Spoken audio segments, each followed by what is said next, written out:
Baik, ibu-ibu sekalian, kita mulai kajian kita.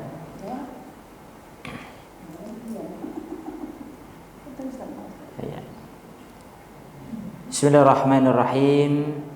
Assalamualaikum warahmatullahi wabarakatuh.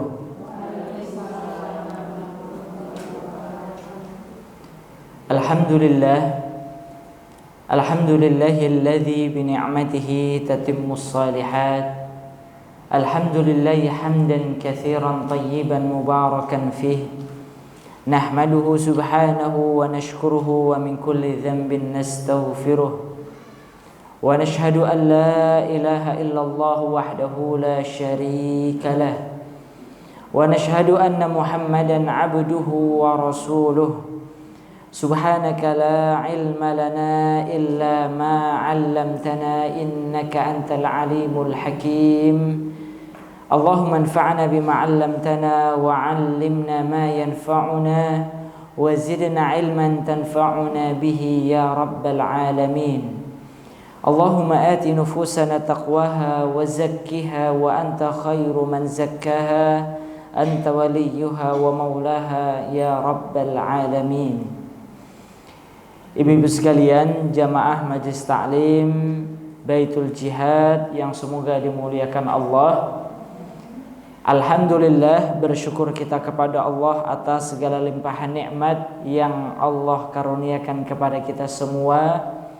Tidak henti-hentinya kita untuk berproses menjadi hamba Allah yang bersyukur. Dengan cara apa, ibu-ibu sekalian? Dengan cara kita meyakini dalam hati kita bahwa seluruh apa yang kita dapatkan berasal semata-mata dari Allah Subhanahu wa ta'ala. Ini pengaruhnya sangat besar sekali, ibu-ibu sekalian. Kalau kita bisa menanamkan pada diri kita bahwa setiap apa yang kita dapatkan berupa nikmat itu semata-mata berasal dari Allah. Apa pengaruhnya dalam jiwa kita, ibu-ibu sekalian? Yang pertama, kita tidak akan menjadi pribadi yang sombong, karena kita yakin apa yang kita dapatkan berupa kekurangan maupun kelebihan itu berasal dari Allah Subhanahu wa ta'ala. Kita tidak akan menjadi orang yang sombong sebagaimana yang terjadi pada Qarun, terjadi pada Fir'aun dan yang lainnya. Ketika mereka ditanya tentang kekuasaannya, hartanya, maka mereka menjawab, itu adalah karena kecerdasanku, kekuatanku, dan seterusnya. Lupa terhadap siapa yang memberikan kenikmatan tersebut. Dan pengaruh yang lainnya, ketika kita mengakui bahwa seluruh apa yang kita dapatkan berasal dari Allah, maka kita akan senantiasa bersandar kepada Allah Subhanahu wa ta'ala, tidak bersandar kepada manusia. Beda halnya kalau kita tidak mengakui itu adalah berasal dari Allah, berasal dari manusia, dari bos kita misalnya, ataupun orang lain misalnya, maka kita akan senantiasa bersandar kepada makhluk, bukan kepada Sang Khalik Allah Subhanahu wa ta'ala. Dan selain itu juga, selain kita mensyukuri nikmat Allah dengan cara mengakui seluruhnya berasal dari Allah, maka kita buktikan dengan cara memperbanyak memuji Allah Subhanahu wa ta'ala, baik dalam keadaan suka maupun duka. Kita disebut sebagai hamba Allah yang bersyukur bukan hanya saat kita suka saja memuji Allah, baru saat kita saat kita mau memuji Allah saat kita suka saja, saat kita bahagia saja, tidak. Namun baik suka maupun duka kita senantiasa memuji Allah Subhanahu wa ta'ala. Dan yang ketiga, ibu-ibu sekalian, kita bersyukur kepada Allah dengan cara mempergunakan seluruh anggota tubuh kita untuk taat beribadah kepada Allah Subhanahu wa ta'ala. Inilah tiga hal yang bisa kita upayakan manakala kita dalam proses untuk menjadi hamba Allah yang bersyukur. Ibu-ibu sekalian yang semoga dimuliakan Allah, Alhamdulillah dalam kesempatan kali ini kita akan bersama-sama mengkaji satu tema yang cukup penting dalam masalah akidah, di mana kita akan membahas terkait dengan prinsip-prinsip Ahlus Sunnah wal Jamaah. Berbicara tentang Ahlus Sunnah wal Jamaah, ibu-ibu sekalian, mengapa kita tidak cukup saja mengenal prinsip-prinsip seorang muslim, misalnya seorang yang beriman, prinsip-prinsip keimanan dan keislaman, khususnya pada hari ini. Mengapa kita harus mengenal prinsip-prinsip Ahlus Sunnah wal Jamaah? Mengapa tidak cukup dengan prinsip seorang muslim, seorang mukmin, ibu-ibu sekalian? Ada yang bisa jawab, ibu-ibu? Mengapa harus menggunakan istilah Ahlus Sunnah wal Jamaah? Ya.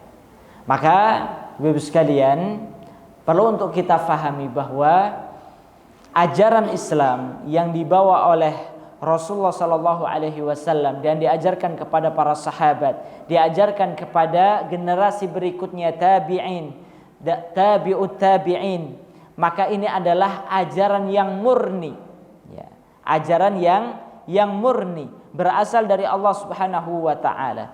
Namun seiring dengan berjalannya waktu demi waktu, maka kemurnian ajaran Islam ini mulai dikotori oleh beberapa kelompok-kelompok yang menyimpang. Kita ingat setelah wafatnya Rasulullah saja sudah mulai ada orang yang mengaku sebagai nabi. Ya, siapa itu, Ibu?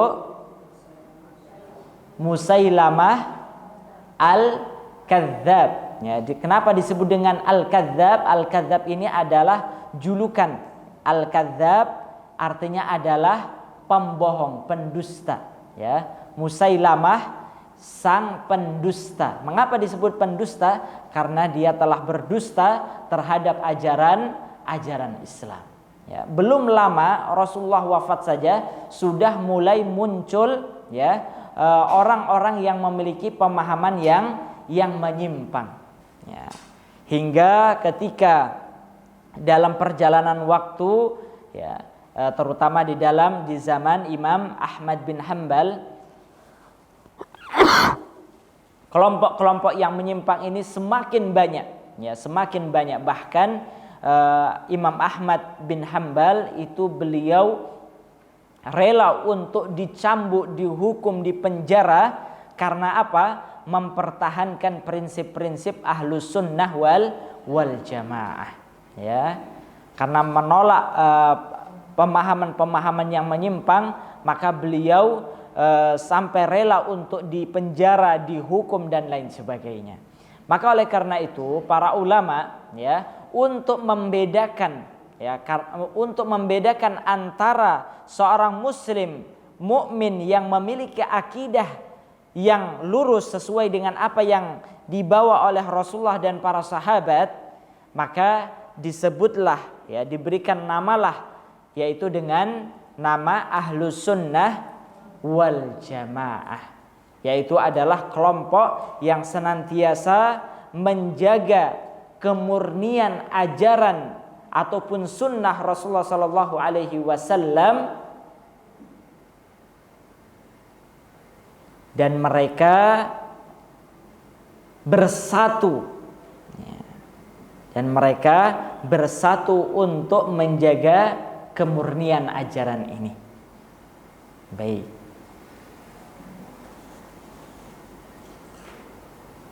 Ini ibu sekalian yang semoga dimuliakan Allah, sedikit penjelasan mengapa kita mengambil istilah penamaan Ahlus Sunnah wal Jamaah. Mengapa tidak cukup dengan istilah muslim mukmin saja? Karena kelompok-kelompok yang menyimpang dari ajaran yang benar, ajaran yang dibawa oleh Rasulullah dan para sahabatnya, mereka ketika ditanya apakah kamu muslim, saya muslim. apakah kamu beriman? Saya beriman. Nah, maka dibutuhkan sebuah istilah ataupun nama untuk membedakan dengan kelompok-kelompok yang menyimpang. Maka para ulama membuatnya dengan nama ataupun istilah Ahlus Sunnah wal Jamaah. Ya. Maka setiap Ahlus Sunnah wal Jamaah pasti dia muslim dan mukmin. Namun tidak semua orang yang mengaku muslim dan mukmin itu adalah Ahlus Sunnah wal Jamaah. Ya. Baik.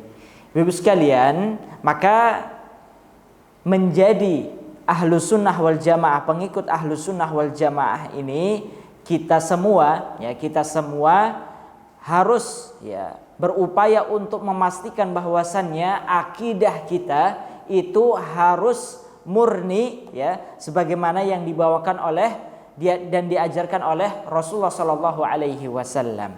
Untuk menjaga itu semua, maka kita harus mengetahui prinsip-prinsip Ahlus Sunnah wal Jamaah yang membedakan antara Ahlus Sunnah wal Jamaah dengan kelompok-kelompok yang menyimpang, ibu-ibu sekalian. Maka prinsip-prinsip ini kaitannya dengan akidah. Kaitannya dengan akidah. Kalau berbeda dengan prinsip-prinsip yang telah ditetapkan oleh ulama-ulama Ahlus Sunnah wal Jamaah, maka konsekuensinya adalah dia bukan termasuk kelompok Ahlus Sunnah wal Jamaah. Dia akan menjadi kelompok yang menyimpang itu tadi. Karena ini sifatnya adalah pokok. Tidak sebagaimana misalnya dalam masalah yang sifatnya cabang-cabang dari agama. Misalnya dalam masalah fikih, dalam masalah hadis. Mungkin kalau kita berbeda dalam masalah kunut ataupun tidak kunut, menguraskan suara basmalah saat sholat ataukah tidak, itu adalah perkara-perkara yang furu ataupun yang cabang dalam agama ini. Kalau kita berbeda pendapat tidak ada masalah. Namun ketika kita berbeda pendapat dalam masalah prinsip-prinsip ini, maka ini yang akan membuat kita akan dibedakan apakah kita Ahlus Sunnah wal Jamaah ataukah tidak. Baik, ibu-ibu sekalian yang semoga dimuliakan Allah, maka terkait dengan Ahlus Sunnah wal Jamaah ini, kita coba buka dalam surat Ali Imran ayat 106. Surat Ali Imran ayat 106.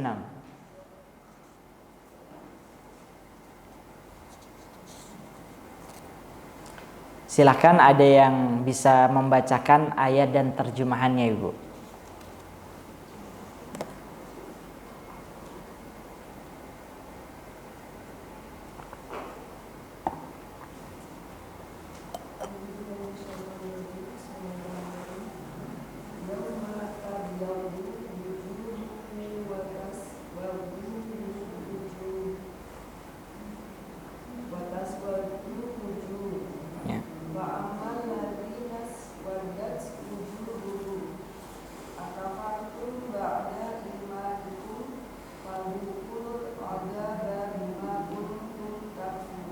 Iya.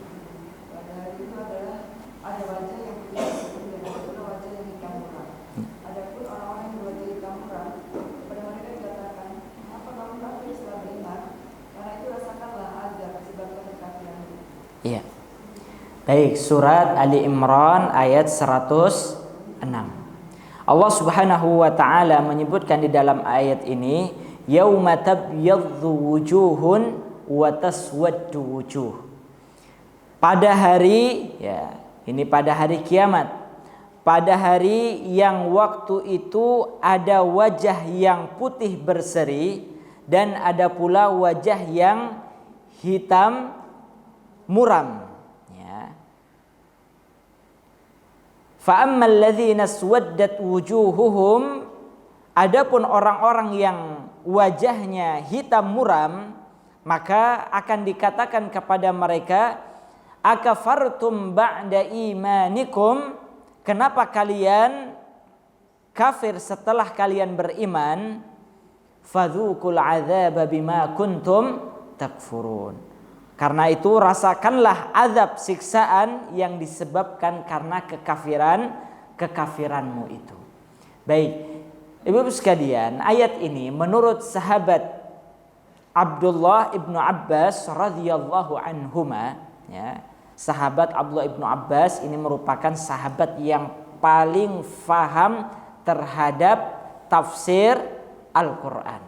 Ketika Rasulullah pernah mendoakan sahabat Abdullah ibnu Abbas sewaktu beliau masih kecil, Rasulullah mendoakan sahabat Abdullah ibnu Abbas, Allahumma faqihhu fid din wa 'allimhu at-ta'wil. Rasulullah mendoakan sahabat Abdullah ibnu Abbas saat beliau masih kecil, ya Allah, fahamkanlah ia terhadap masalah agama, wa 'allimhu at-ta'wil, dan ajarkanlah beliau tafsir Al-Quran. Maka dengan doa Rasulullah ini, sahabat Abdullah ibnu Abbas itu beliau sangat bersemangat di dalam mempelajari tafsir Al-Quran. Maka tidak ada satupun ayat yang ada di dalam Al-Quran melainkan sahabat Abdullah ibnu Abbas mempelajarinya, ya. Melainkan sahabat Abdullah ibnu Abbas mempelajarinya, ya. Bahkan beliau bertanya kepada para sahabat terhadap ayat yang beliau belum ketahui. Ayat ini berbicara tentang apa? Ditanyakan kepada sahabat Abdullah ibnu Abbas, sehingga seluruh makna-makna ayat dalam Al-Quran difahami dengan baik oleh sahabat Abdullah ibnu Abbas. Baik, maka sahabat Abdullah ibnu Abbas menafsirkan ayat yauma tabyaddu wujuhun wa taswaddu wujuh. Apa makna arti dari orang-orang yang wajahnya itu putih berseri dengan orang yang wajahnya itu hitam muram? Apa maknanya? Maknanya menurut beliau, fa ammal ladzina byaddat wujuhuhum fa ahlus sunnati wal jamaah. Menurut sahabat Abdullah ibnu Abbas, arti dari orang yang berwajah putih berseri yaitu adalah mereka yang termasuk ahlus sunnah wal jamaah. Ya, ini penafsiran dari sahabat Abdullah ibnu Abbas. Orang yang makna daripada orang yang di akhirat nanti wajahnya itu putih berseri adalah mereka yang termasuk ahlus sunnah wal jamaah. Orang yang memiliki pemahaman sebagaimana pemahaman Rasulullah dan para sahabat, ya. Sedangkan wa ammal ladzina swaddat wujuhuhum fa ahlul bid'ah wadh-dhalalah. Adapun orang-orang yang wajahnya itu hitam muram, maka mereka itulah kelompok-kelompok yang menyimpang, ya, kelompok-kelompok yang menyimpang. Ini penafsiran dari sahabat Abdullah ibnu Abbas radhiyallahu anhuma. Ini artinya apa, ibu-ibu sekalian? Bahwa ini sebagai peringatan bagi kita semua.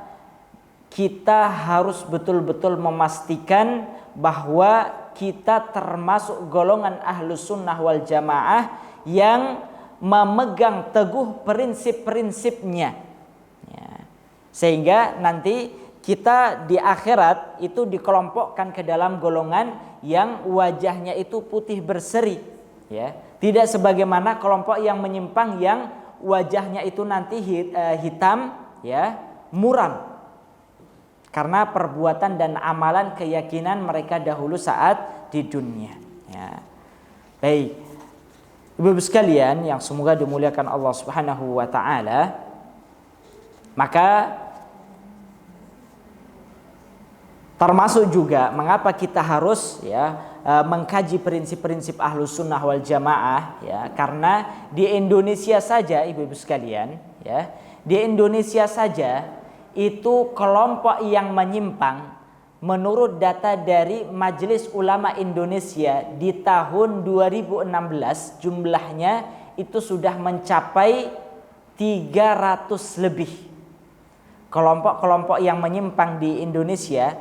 Itu menurut data dari Majelis Ulama Indonesia, ya, salah satu tugas Majelis Ulama Indonesia itu adalah memberikan edukasi, pemahaman, menyadarkan kalau ada orang-orang yang menyimpang dari Ahlus Sunnah wal Jamaah, maka ditangani oleh Majelis Ulama Indonesia.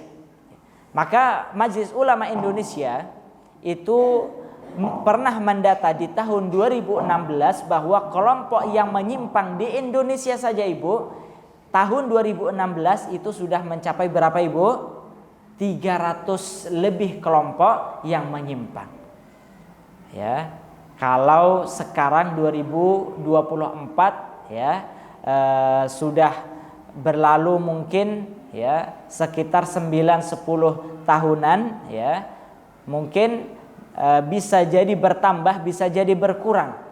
Namun ini menjadi perhatian dan keprihatinan kita bersama-sama bahwasannya ya orang-orang yang menyimpang dari ajaran yang telah dibawa oleh Rasulullah SAW itu sangat mengkhawatirkan sekali, ya, sangat mengkhawatirkan sekali. Oleh karenanya, Ibu sekalian, nanti juga kita bisa buka di dalam surat An-Nisa ayat 115. Ya, surat An-Nisa ayat 115. Ya.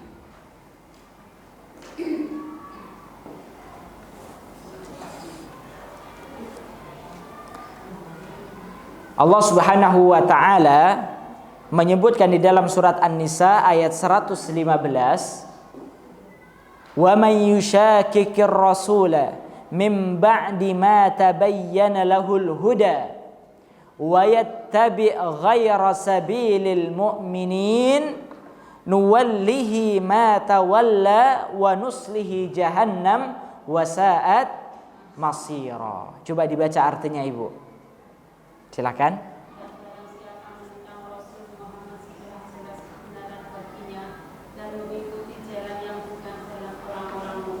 Ya.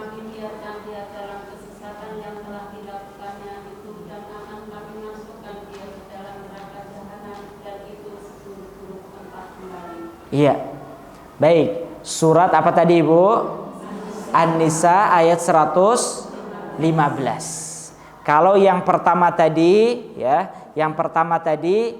sudah kita jelaskan penjelasan bahwasannya Ahlus Sunnah wal Jamaah ya, sebagaimana yang dijelaskan oleh sahabat Abdullah ibnu Abbas ya, pembagian bahwasannya ya tidak cukup sebagai seorang muslim mukmin saja ya.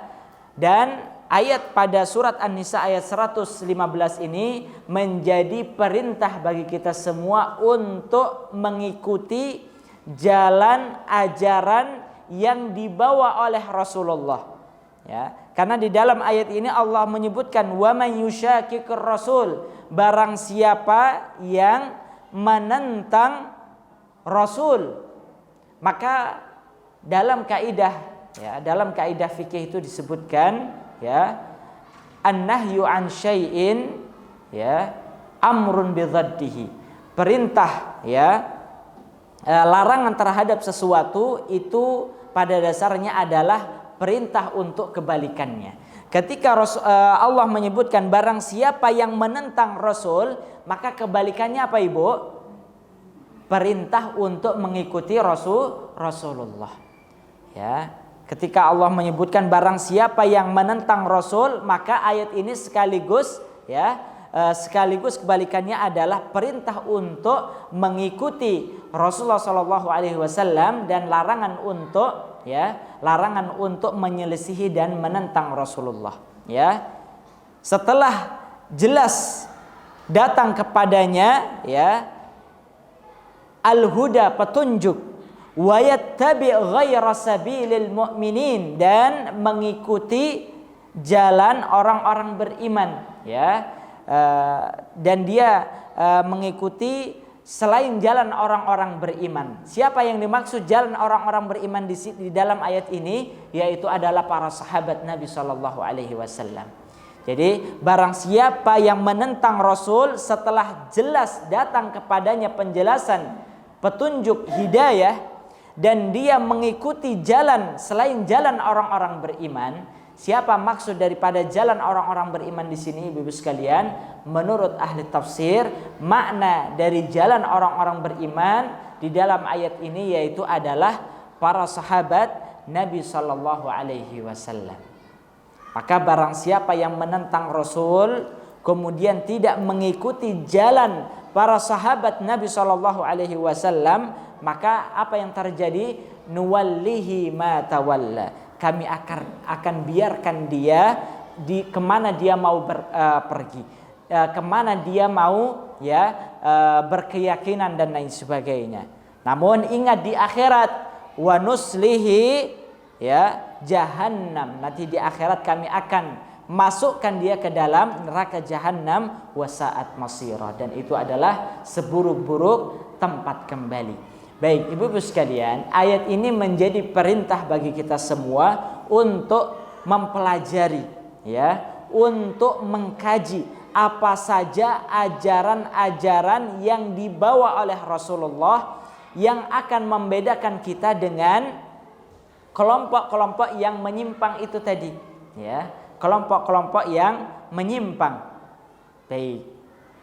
Sebagaimana yang sudah kita jelaskan di ayat yang surat apa tadi yang pertama kita sebutkan, Ibu? Ali Imran ayat 106. Ya, sudah kita jelaskan tadi pada surat Ali Imran ayat 106. Sudah kita jelaskan kelompok Ahlus Sunnah wal Jamaah itu adalah mereka yang mengikuti ajaran yang dibawa oleh Rasulullah dan para sahabatnya, sedangkan orang-orang yang memiliki wajah hitam muram yaitu adalah mereka termasuk kelompok-kelompok yang menyimpang. Baik, oleh karenanya Ibu-ibu sekalian, kita jelaskan beberapa prinsip-prinsip Ahlus Sunnah wal Jamaah. Sekali lagi, ini dalam masalah pokok-pokok agama, pokok-pokok agama yang setiap muslim tidak boleh berbeda pendapat di dalamnya. Karena ini masalahnya adalah masalah pokok usul, bukan masalah-masalah yang sifatnya cabang-cabang agama sebagaimana yang kita jelaskan tadi. Baik. Maka yang pertama, Ibu-ibu sekalian, prinsip yang pertama yang harus yang ada pada Ahlus Sunnah wal Jamaah yaitu adalah pertama meyakini rukun Islam yang 5, meyakini rukun Islam yang 5 dan rukun iman yang 6.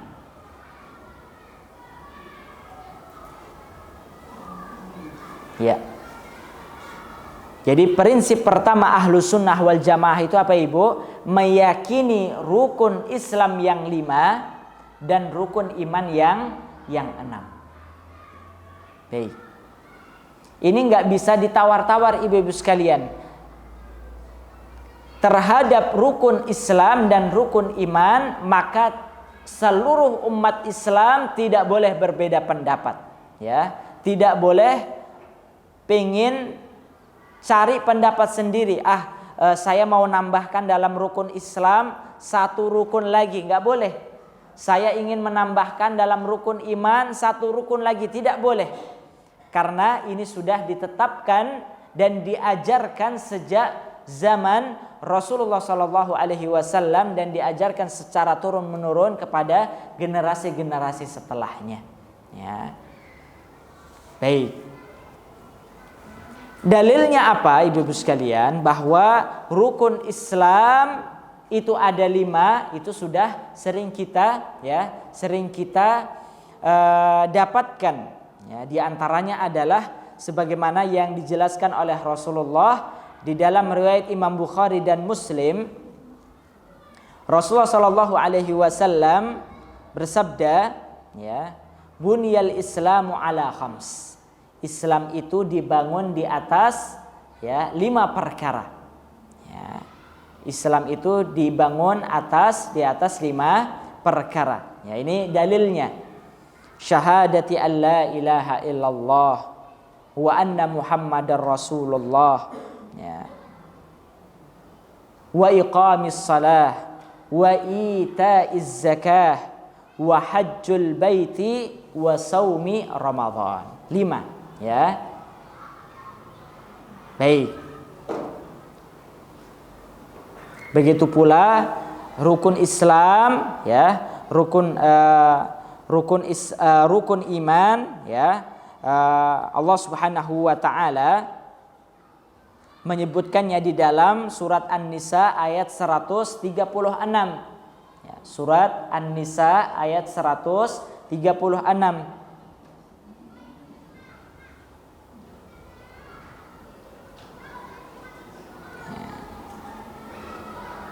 Baik. An-Nisa ayat 136.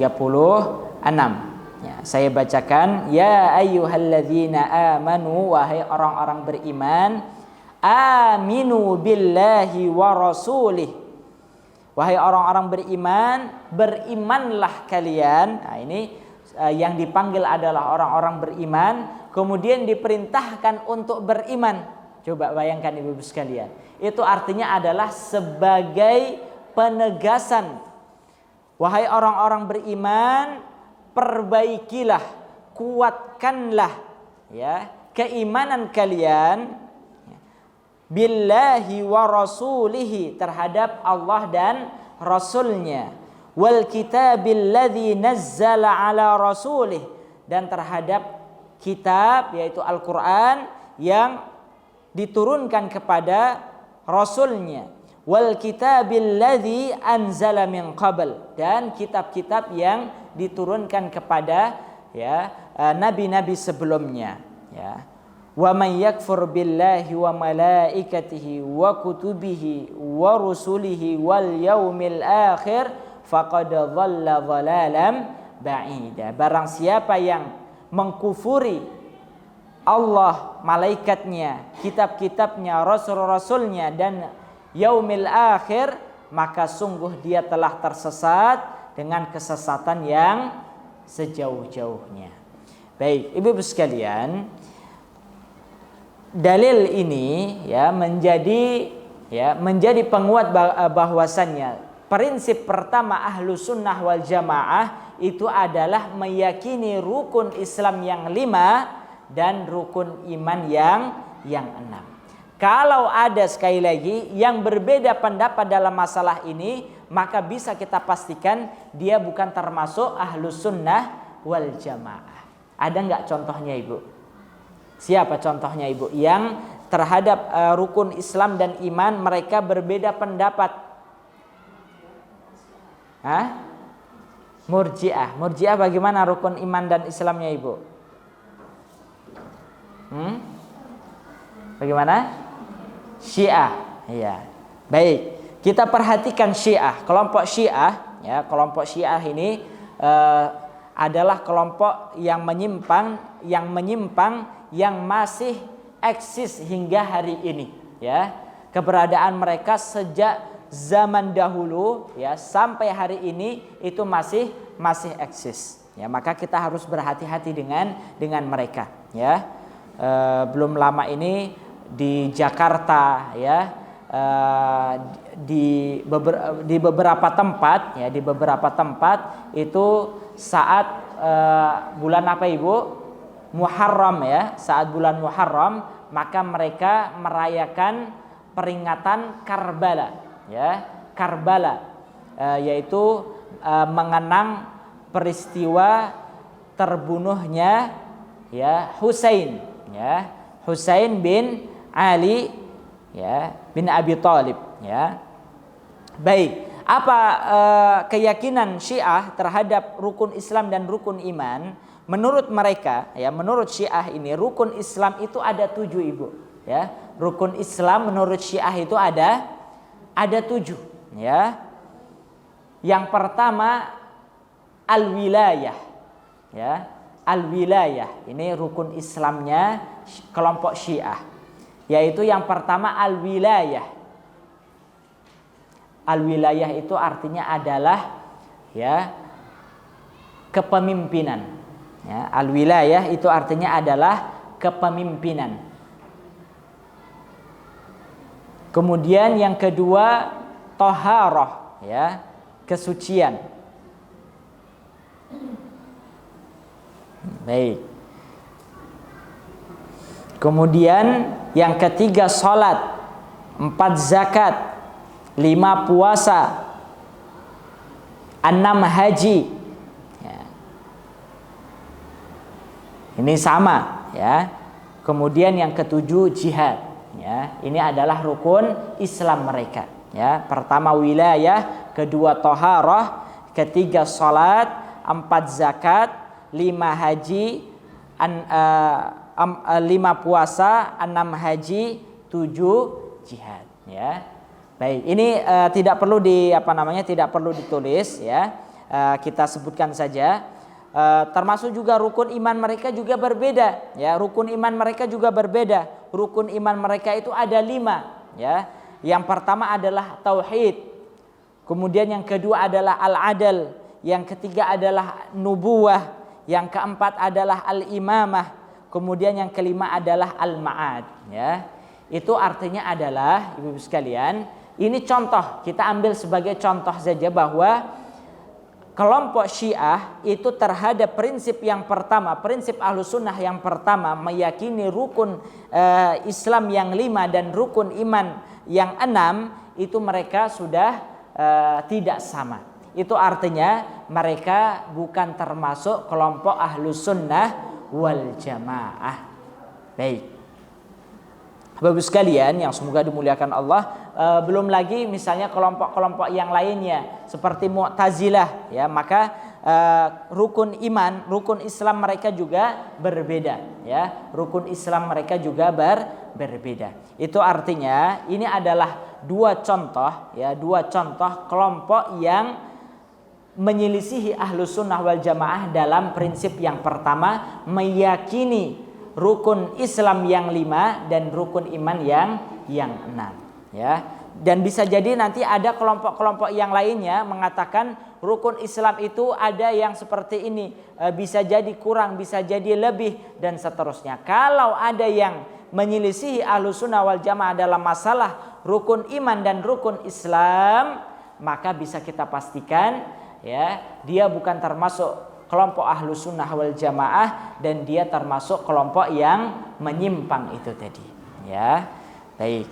Nah, ibu-ibu sekalian yang semoga dimuliakan Allah, oleh karena itu, kalau tadi dalilnya sudah kita jelaskan bahwasanya Ahlussunnah wal Jamaah itu meyakini rukun Islam ada 5, rukun iman ada 6, itu sudah jelas sekali dalilnya. Belum lagi nanti dalil di dalam hadis Arba'in An-Nawawiyah, di dalam hadis yang kedua, ibu-ibu sekalian, ya. Hadis yang pertama tentang masalah apa, Ibu?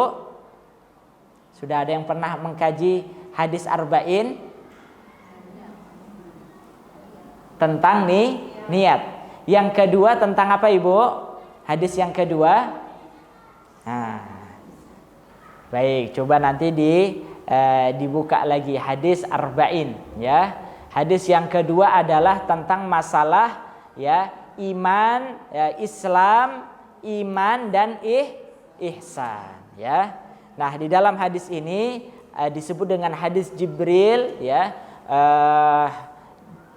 Malaikat Jibril menyerupai, ya, berwujud sebagaimana manusia biasa, kemudian bertanya kepada Rasulullah, apa itu Islam? Maka Rasulullah menyebutkan Islam, ya, antasyhada alla ilaha illallah wa anna muhammadar rasulullah wa tuqimus shalah, dan seterusnya, menyebutkan rukun Islam yang 5. Ini dalilnya. Kemudian setelah itu malaikat Jibril bertanya kepada Rasulullah, apa itu iman? Ya, maka Rasulullah menjelaskan iman, ya, dengan menyebutkan al-iman antu'mina billahi wa malaikatihi, dan seterusnya, menyebutkan rukun iman yang 6. Itu artinya adalah menjadi dalil bahwasannya Ahlussunnah wal Jamaah terhadap rukun Islam dan iman itu sudah jelas tidak boleh dirubah-rubah, tidak boleh dikurangi dan ditambahi. Ya, barang siapa yang menyelisihi dalam masalah rukun iman dan Islam, maka bisa kita pastikan dia termasuk kelompok yang menyimpang, ya, bukan termasuk ahlus sunnah wal jamaah. Baik, ibu-ibu sekalian yang semoga dimuliakan Allah, maka apa yang harus kita lakukan ibu-ibu sekalian? Kita meyakini bahwasannya rukun Islam itu ada 5, rukun iman itu ada 6. Apakah cukup dengan ini ibu-ibu sekalian? Apakah cukup dengan ini ibu-ibu sekalian? Tidak cukup. Maka selain kita meyakininya, ya, agar keyakinan kita begitu kuat, semakin kuat terhadap prinsip yang pertama ini, maka kita harus mengkajinya lebih detail ibu-ibu sekalian, ya. Rukun iman, ya, rukun iman itu, ya, kita setidaknya meyakini, misalnya yang pertama adalah iman pertama, ya, rukun iman yang pertama adalah apa ibu?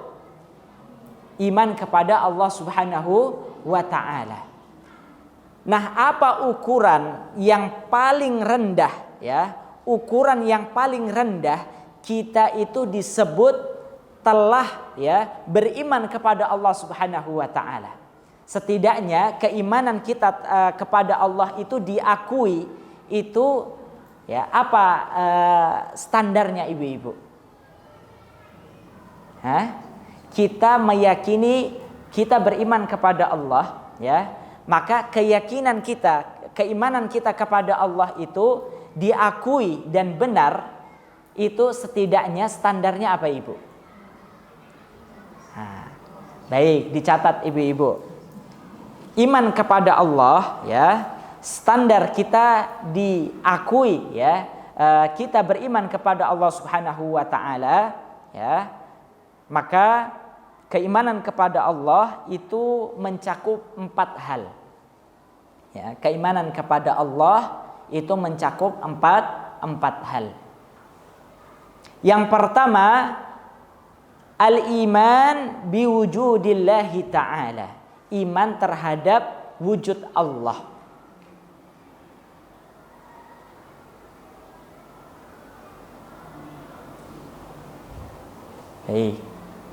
Iman terhadap wujud Allah Subhanahu wa ta'ala. Ya. Kita meyakini bahwasannya, ya, ada wujud Allah meskipun tidak terlihat, kita yakin bahwasannya Allah itu punya wujud, ya. Adapun bentuknya dan lain sebagainya, maka itu tidak bisa, kita tidak bisa menggambarkannya dan lain sebagainya. Yang penting keimanan kita terhadap Allah itu dibuktikan dengan apa? Kita meyakini Allah itu memiliki wujud. Ya, baik. Kemudian yang kedua, ya, al-iman birububiyatillah, iman terhadap rububiyah Allah.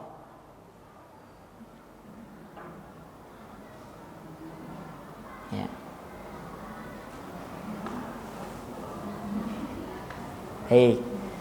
Yang kedua, setelah tadi iman terhadap wujud Allah, yang kedua adalah iman terhadap rububiyah Allah. Iman terhadap rububiyah Allah.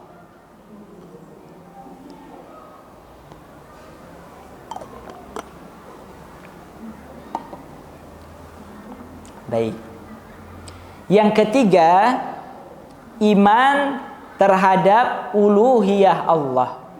Iman terhadap uluhiyah Allah.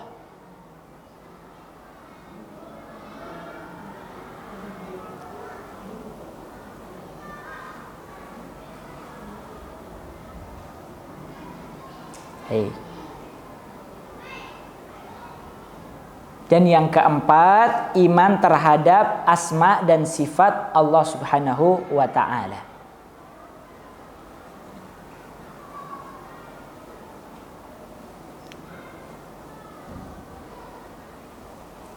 Baik, kita jelaskan ibu-ibu sekalian, Sekali lagi, kita sudah sepakat semua bahwasannya rukun Islam itu ada 5. Rukun iman ada 6.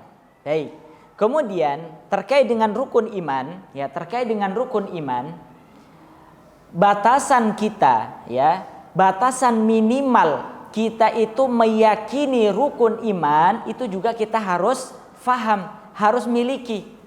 Contohnya tadi yang pertama adalah iman kepada Allah, Keimanan kita kepada Allah itu kita tidak diminta untuk muluk-muluk, Ibu, bagaimana Allah dan sebagainya. Cukup kita mengetahui 4 perkara ini dan mengimaninya. Keimanan kita kepada Allah itu diakui dan benar manakala kita mengetahui dan mengamalkan keempat hal ini. Yang pertama adalah tadi iman terhadap wujud Allah Subhanahu wa taala. Meyakini bahwasannya Allah itu memiliki wujud, Allah itu memiliki wujud. Kalau ada orang yang saya tidak meyakini Allah itu ada, maka dia tidak beriman kepada Allah. Sebagaimana orang ateis dan lain sebagainya, dia tidak meyakini keberadaan adanya Allah Subhanahu wa taala. Baik. Kemudian ibu-ibu sekalian, yang kedua, keimanan kita kepada Allah itu adalah ditunjukkan dengan kita meyakini bahwasannya Allah memiliki sifat rububiyah, Allah memiliki sifat rububiyah. Apa itu sifat rububiyah, Ibu? Sudah pernah ada yang mengkaji sifat rububiyah, uluhiyah, asma dan sifat, Ibu-ibu? Sudah. Baik. Apa sifat rububiyah, Ibu-ibu sekalian? Sifat rububiyah itu adalah Allah sebagai pencipta. Kemudian yang kedua, Allah sebagai pengatur, yang mengatur seluruh alam semesta ini. Dan yang ketiga, Allah sebagai pemberi rezeki. Itu adalah sifat rububiyah Allah. Baik.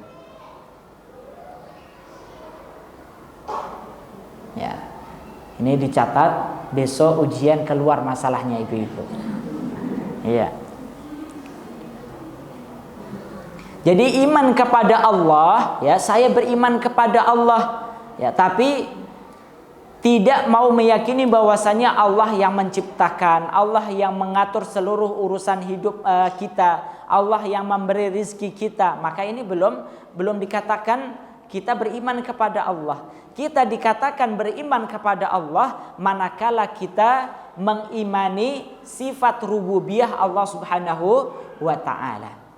Dan tadi sudah kita jelaskan sifat rububiyah Allah itu setidaknya 3 hal ini.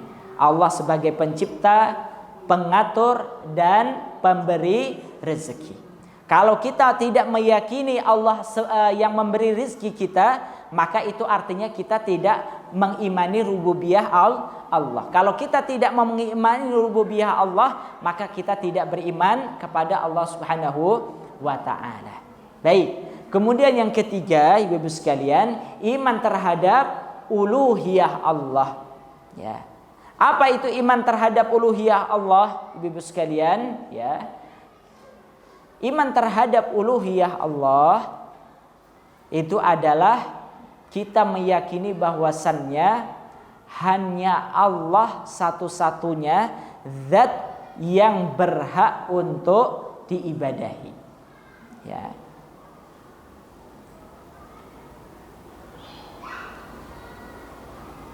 Hanya Allah semata-mata yang berhak untuk diibadahi.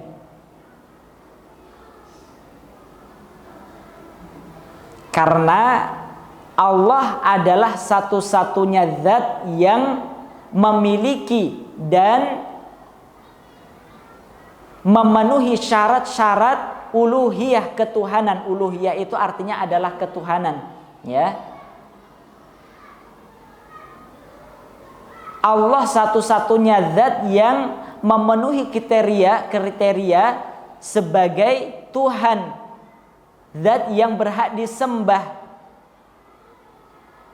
Selain Allah tidak ada yang memenuhi kriteria ini. Ya. Baik.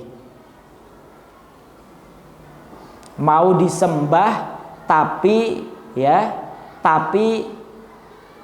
untuk melindungi dirinya sendiri dari mara bahaya nggak bisa. Sebagaimana kisah siapa Ibu? Patung-patung yang dirusak oleh Nabi Ibrahim alaihissalam. Ya, para penyembahnya menyembah patung-patung itu. Ya, malam hari dihancurkan oleh Nabi Ibrahim. Ya, Nabi Ibrahim.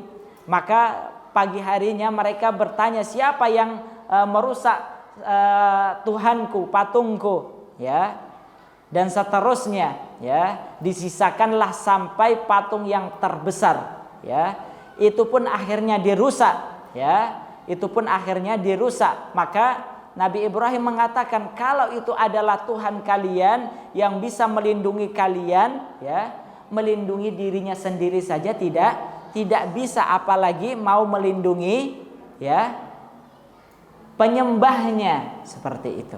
Ya, baik.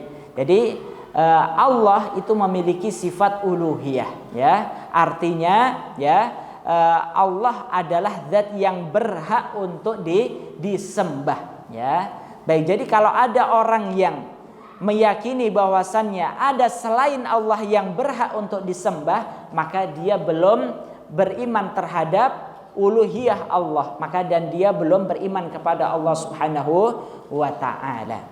Baik, kemudian Ibu sekalian, yang keempat, iman kepada Allah itu harus mencakup iman terhadap asma dan sifat Allah Subhanahu wa taala. Ya, kita meyakini bahwasanya Allah itu memiliki nama-nama dan sifat-sifat yang indah.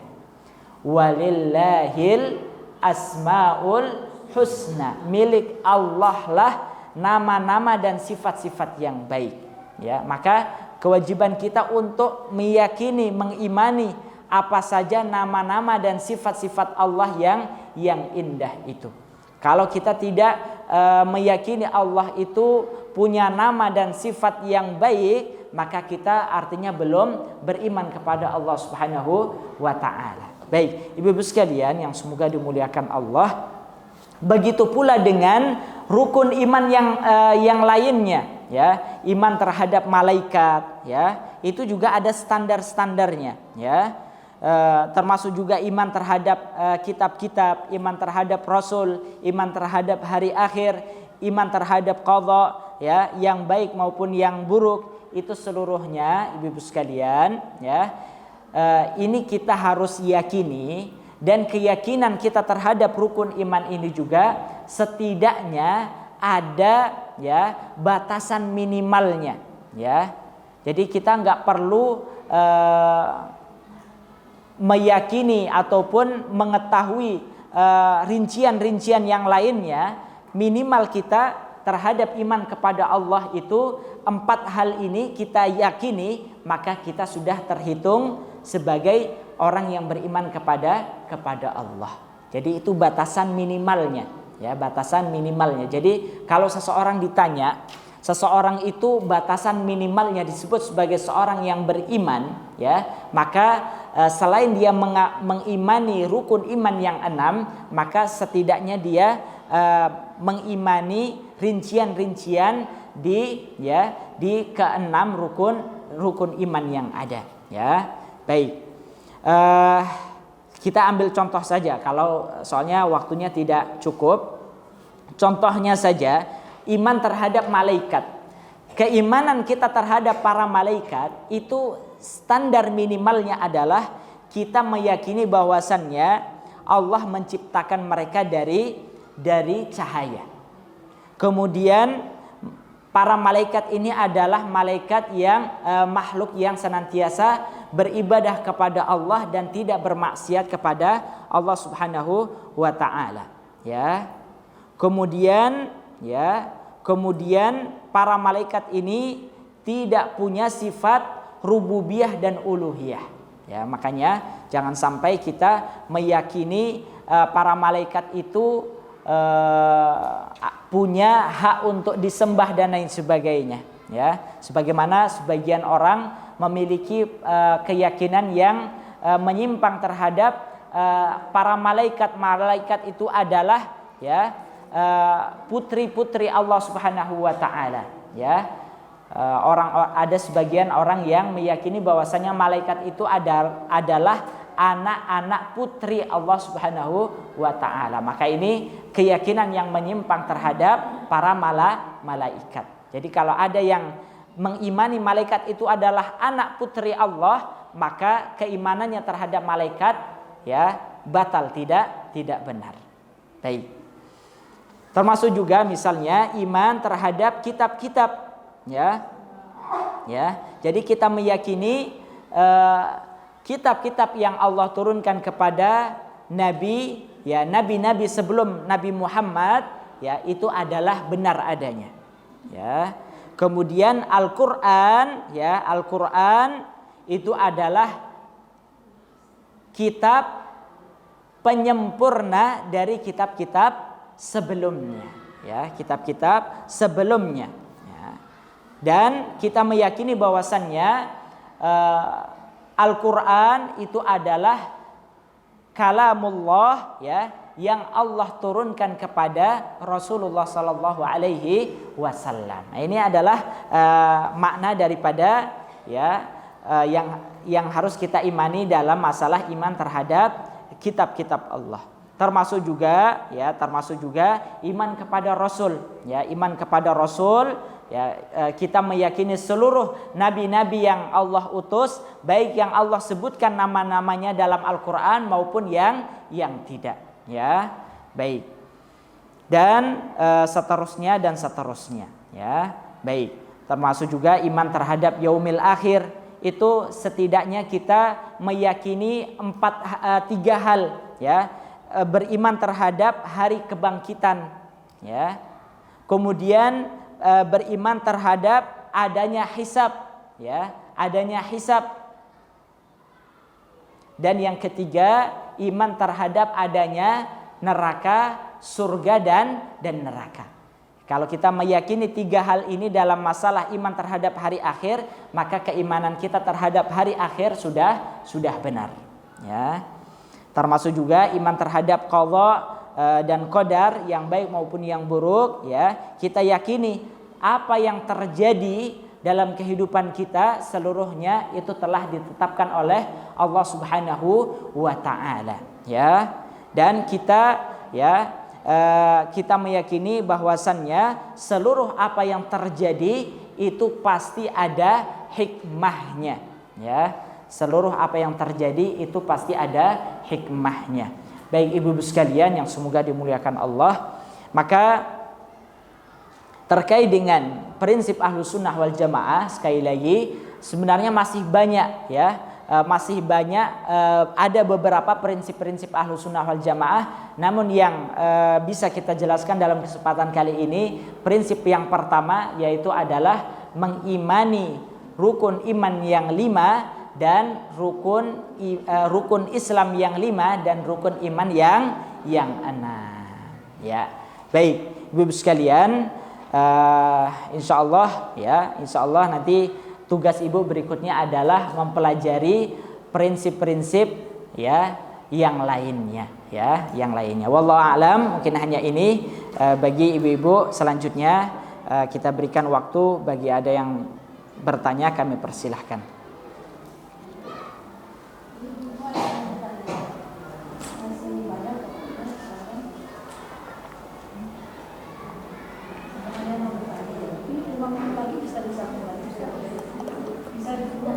Bisa 5 menit lagi, baik.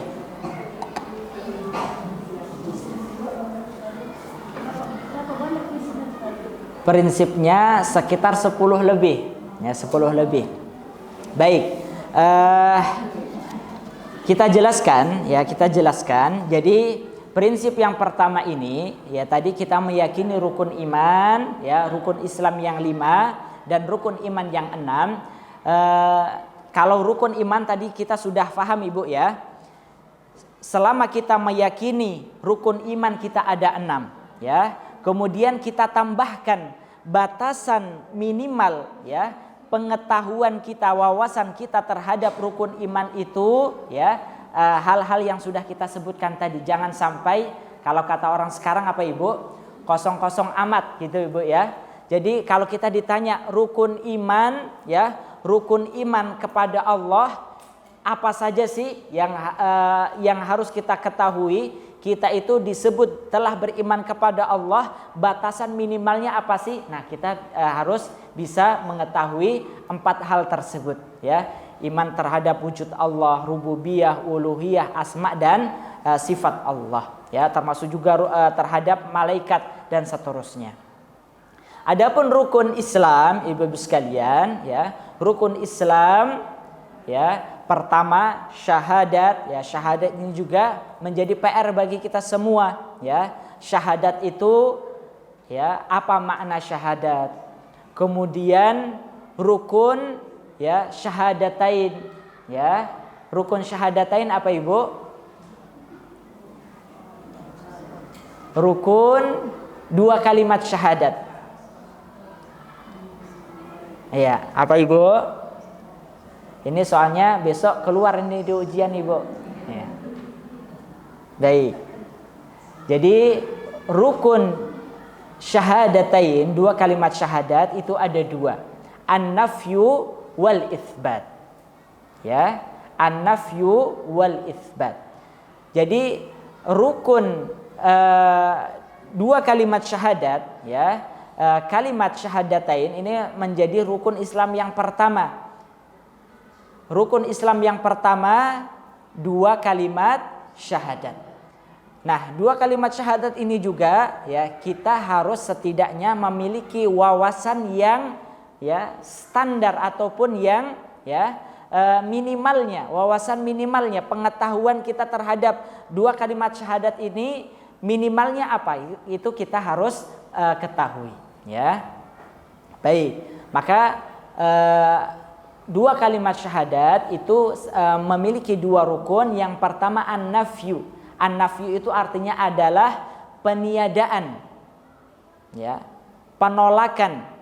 Makanya dalam kalimat la ilaha, tidak ada ilah yang berhak disembah. Nah, ini mengandung rukun yang pertama, peniadaan. Kita menolak, meniadakan sesembahan-sesembahan selain Allah. Kita tidak membenarkan ya sesembahan-sesembahan selain Allah. Itu namanya an-nafyu, peniadaan.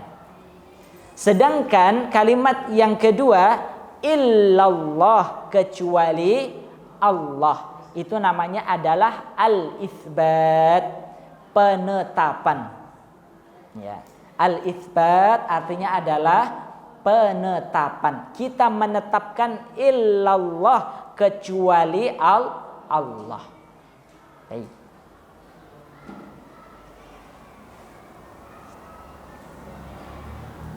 Itu 2 rukun syahadatain, 2 kalimat syahadat.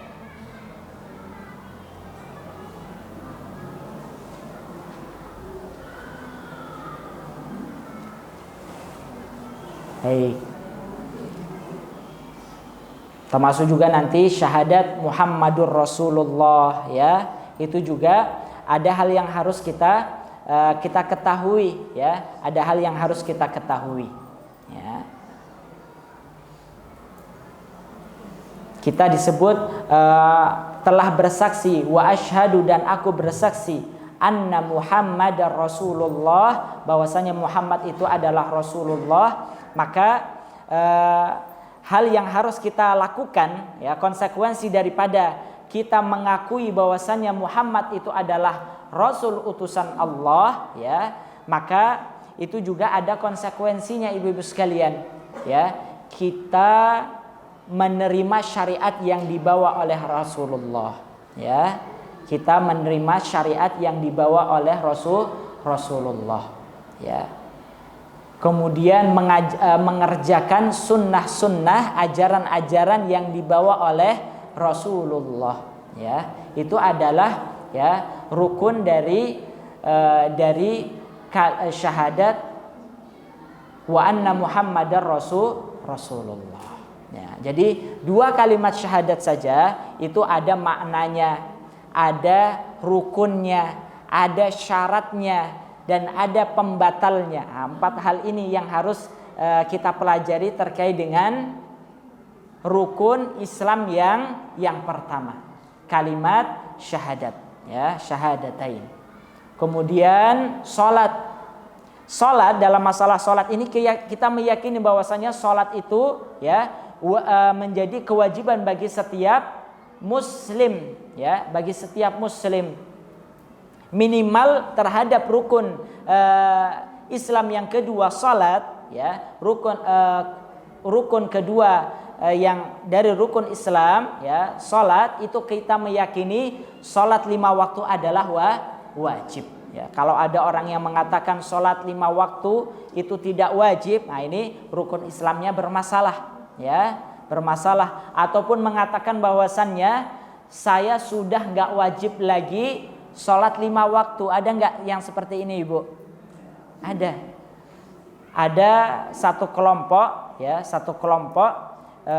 yang punya keyakinan kalau tingkatan agamanya itu sudah, ya, ada yang ini kelompok ekstrim, ya, dari kalangan sufi, ya, yang punya pemahaman tingkatan agama seseorang itu mulai dari syariat, ya, kemudian kalau naiknya lagi adalah hakikat, kemudian makrifat. Kalau syariat dia masih wajib untuk sholat 5 waktu, puasa dan seterusnya. Tapi kalau sudah naik level ke hakikat, ya, maka dia sudah nggak wajib lagi sholat 5 waktu. Kalau ditanya kenapa kamu nggak sholat zuhur, asar, maghrib, isya, saya sudah naik level, ya, bukan lagi syariat, saya sudah hakikat, ya. Hakikat itu apa menurut mereka? Sholat itu kan ngambil dalil dari Al-Quran, wa aqimis sholata li dzikri, kerjakanlah, dirikanlah sholat untuk mengingatku. Jadi kalau kita sudah ingat Allah, sudah nggak perlu sholat. Nah ini pemahaman yang menyimpang, ya, karena mereka sudah sampai ke tingkatan berikutnya, ya, sholat itu sudah nggak wajib bagi mereka. Kalau ada orang yang seperti ini, itu artinya dia tidak meyakini rukun Islam yang 5, salah satunya adalah kewajiban sholat, ya. Maka orang seperti ini rukun Islamnya bermasalah, maka pemahamannya pun bermasalah. Baik. Kemudian termasuk juga, ya, jadi minimal terhadap rukun Islam yang kedua, salat, kita meyakini akan kewajiban salat 5 waktu, ya. Ketika kita sudah memenuhi syarat-syarat wajib salat, akil, baligh, muslim, ya, dan yang lainnya, maka kita wajib sholat sampai akhir hayat kita, ya. Kewajiban sholat itu sampai kapan, Ibu? Sampai akhir hayat, ya. Kemudian berikutnya puasa, ya, kita meyakini puasa Ramadan itu hukumnya wajib bagi setiap muslim, ya.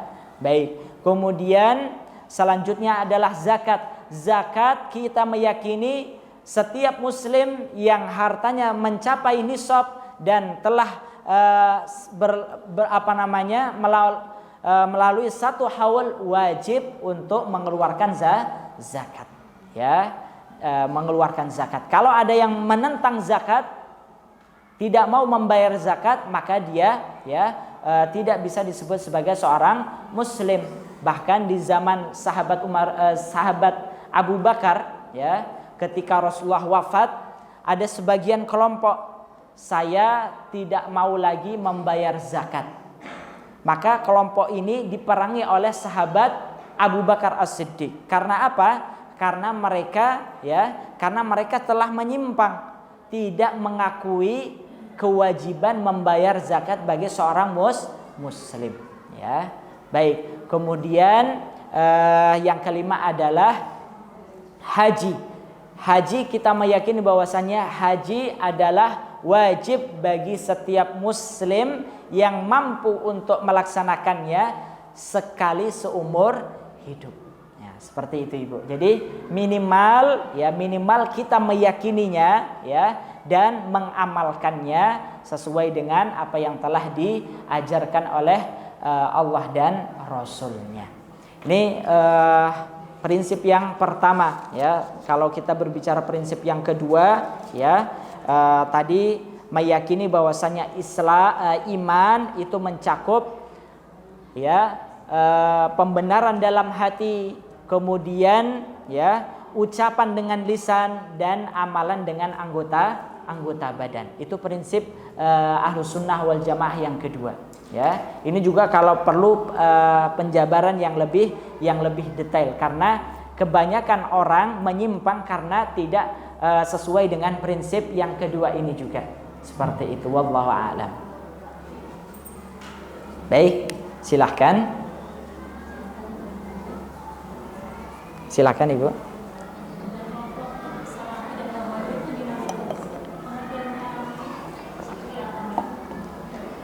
Baik, kelompok Salafi Wahabi. Kelompok Salafi Wahabi ini pertama ya, ini identifikasi yang terjadi mungkin sejak ajaran Syekh Muhammad bin Abdul Wahhab itu menyebar mulai dari Jazirah Arab. Ya, nanti bisa dicek Syekh Muhammad ini bin Abdul Wahhab ini hidup di tahun berapa dan seterusnya. Baik. Ini artinya adalah istilah yang baru ya, yang baru saja muncul sejak beliau mengajarkan mengajarkan ajaran beliau. Dan kita katakan bahwasannya ajaran ini sebenarnya adalah ajaran yang sesuai dengan Ahlus Sunnah wal Jamaah ya, tidak menyimpang dari Ahlus Sunnah wal Jamaah. Baik. Kemudian termasuk juga kelompok sebenarnya ini sekali lagi ini masih kelompok Ahlus Sunnah wal Jamaah ya, kelompok Ahlus Sunnah wal Jamaah, kelompok Salafi. Sebenarnya Salafi itu dinisbatkan kepada siapa? Nisbatnya itu adalah kepada salaf. Salaf itu artinya apa? Salaf artinya adalah pendahulu ya, pendahulu. Jadi kelompok ini ya mengatakan kami kelompok salaf, itu artinya adalah kami adalah kelompok yang ingin dan berusaha menerapkan ajaran-ajaran yang diajarkan oleh orang-orang terdahulu. Siapa itu? Para sahabat, tabi'in dan tabi'ut tabi'in. Itu adalah kelompok salaf ya. Kelompok yang berusaha untuk mengamalkan ajaran yang dilakukan oleh ketiga generasi pertama dari umat Islam. Ya, dan ini juga tidak ada perbedaannya ya, seluruhnya masuk ke dalam kelompok Ahlus Sunnah wal Jamaah. Termasuk juga penamaan istilah Wahabi ini juga sebenarnya tidak ada perbedaan. Mengapa muncul penamaan kelompok seperti ini? Ya, pertama ini adalah hasil dari bisa jadi ini penamaan yang dilakukan oleh antara kaum muslimin dengan kaum muslimin yang lainnya dan lain sebagainya. Intinya adalah ibu-ibu sekalian, terhadap isu ya, kita ingin katakan terhadap isu Salafi, Wahabi dan lain sebagainya, kita tidak perlu ikut-ikutan ya. Oh ini kelompok Wahabi dan sebagainya, nggak perlu. Kita semua adalah Ahlus Sunnah wal Jamaah. Mungkin yang terjadi adalah perbedaan-perbedaan yang sifatnya cabang itu tadi. Oh ini kelompok yang kunut dan tidak kunut ya. Karena perbedaan seperti itu dicaplah ataupun diberikan istilah ini Wahabi dan seterusnya. Maka itu tidak perlu kita munculkan, ya, kita semua adalah kelompok Ahlus Sunnah wal Jamaah. Adapun perbedaan-perbedaan yang sifatnya cabang, maka ini perbedaan yang biasa, ya, perbedaan yang biasa. Baik, seperti itu mungkin Ibu. Ya, wallahu a'lam. Baik, cukup. Ya. Baik, Ibu-ibu sekalian yang semoga dimuliakan Allah. Demikianlah yang bisa kita kaji dalam kesempatan kali ini, dan sedikit tadi menambahkan bahwa salah satu ujian yang dihadapi oleh umat Islam pada hari ini terkait dengan masalah Ahlus Sunnah wal Jamaah ini adalah pengelompokan yang seharusnya tidak perlu karena cenderung akan memecah belah di antara kelompok Ahlus Sunnah wal Jamaah, ya. Kita sebutkan ormas misalnya NU, Muhammadiyah dan seterusnya, kelompok Salafi dan seterusnya, termasuk juga Persis yang ada di seluruhnya, selama prinsip yang pertama yaitu tadi mengimani rukun iman yang 6, rukun Islam yang 5, maka termasuk Ahlus Sunnah wal Jamaah. Nanti juga selama nanti kelompok-kelompok yang ada di Indonesia, ya, khususnya berpegang terhadap prinsip-prinsip Ahlus Sunnah wal Jamaah, maka seluruhnya mereka adalah Ahlus Sunnah wal Jamaah, ya. Adapun perbedaan nama kelompok dan seterusnya itu tidak menjadi masalah. Wallahu a'lam. Baik, ibu-ibu sekalian, mungkin hanya ini yang dapat kami sampaikan. Semoga bermanfaat dan kita anjurkan kepada ibu-ibu sekalian untuk mengkaji lebih dalam masalah prinsip-prinsip Ahlus Sunnah wal Jamaah untuk menguatkan keimanan kita, ya, akidah kita, khususnya di zaman yang penuh dengan fitnah, ya, syubhat, terutama fitnah syubhat, yaitu fitnah yang akan merusak pemahaman kita, akidah kita dari ajaran yang telah dibawa oleh Rasulullah SAW. Mungkin hanya ini yang dapat kami sampaikan, lebih dan kurangnya kami mohon maaf. Kita akhiri dan sempurnakan majelis kita dengan membaca hamdalah dan doa kafaratul majlis. Alhamdulillahirabbil alamin. Subhanakallahumma wa bihamdika asyhadu an la ilaha illa anta astaghfiruka wa atubu ilaik. Aqulu qawli hadza wa astaghfirullah li wa lakum. Assalamu alaikum warahmatullahi wabarakatuh.